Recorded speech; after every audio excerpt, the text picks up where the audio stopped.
Hello, everybody!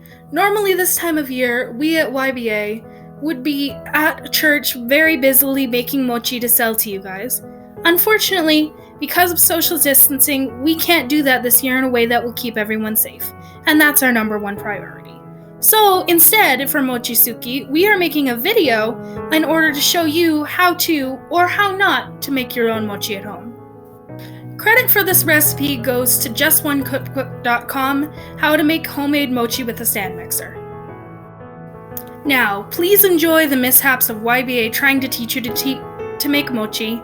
Please don't judge us too hard, and Happy New Year. Hey, I'm Koji Inoue, and this is making rice. So what you need is mochi rice, or the new crop of rice.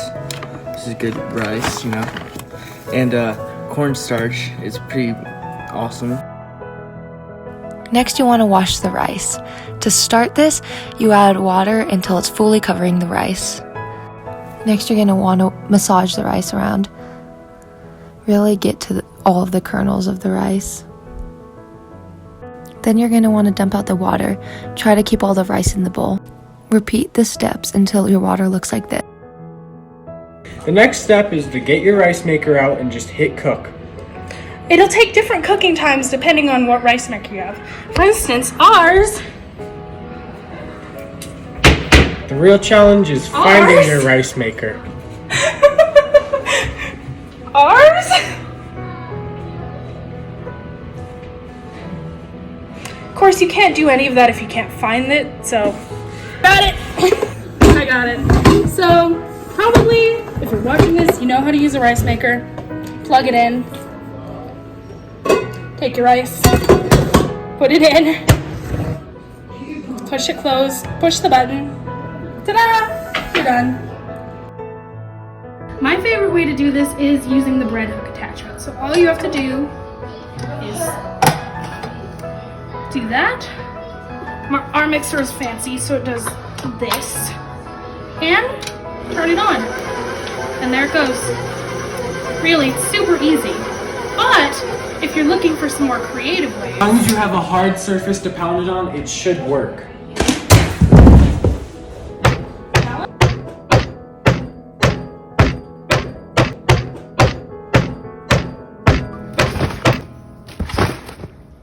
Some of your options, if you're under 18, might require some adult supervision. Beep, beep, beep, beep, beep. Thanks, Mom! Hello everyone, my name is Katie and I'm going to be showing you the pinching step today. And as you can see, I do not have real mochi. This is cookie dough, so I'm sorry about that. And also, I'm not the best at pinching. That's just a little disclaimer, but I'm going to try my best, and at least I know the basics. So I already have a couple kind of that I tried pinching off the cookie dough, and this is about the size you want to go for, just because this is the size that we try to do in YBA, maybe a little bit bigger than this. You want to just make sure that it's a nice round piece of mochi, and the mochi will spread out as it is sitting down on the counter, so you want to remember that. And also, you can do whatever size you want. If you want smaller pieces, you can pinch smaller. If you want bigger pieces, pinch bigger. If you're making okasane, then you want to pinch really big. So it all just depends. So I'll go ahead and show you. Remember, this is very hot and sticky, so you want to make sure that you have cornstarch on your hands, and especially right here, because this part is where you're going to be doing the pinching. So you just want to make sure that that has a good amount of cornstarch on it, because otherwise it will stick to your hands and your pinches won't be clean. So you're just going to take your mochi, and then you're going to start working it and eventually pinch off a piece. Now this is kind of crumbly, so obviously that wasn't a very good representation.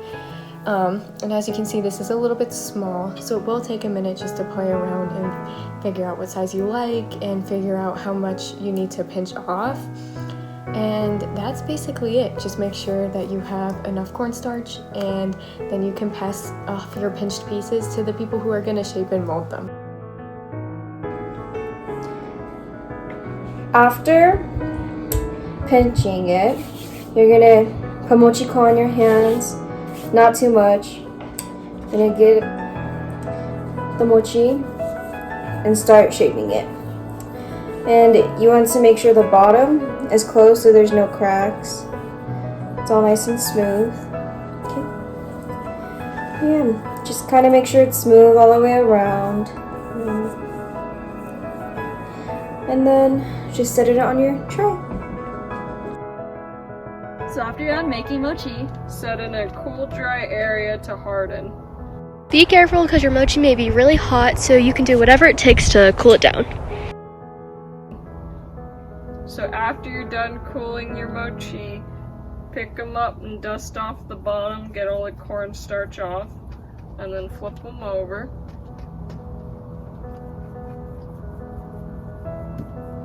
And repeat with all of them.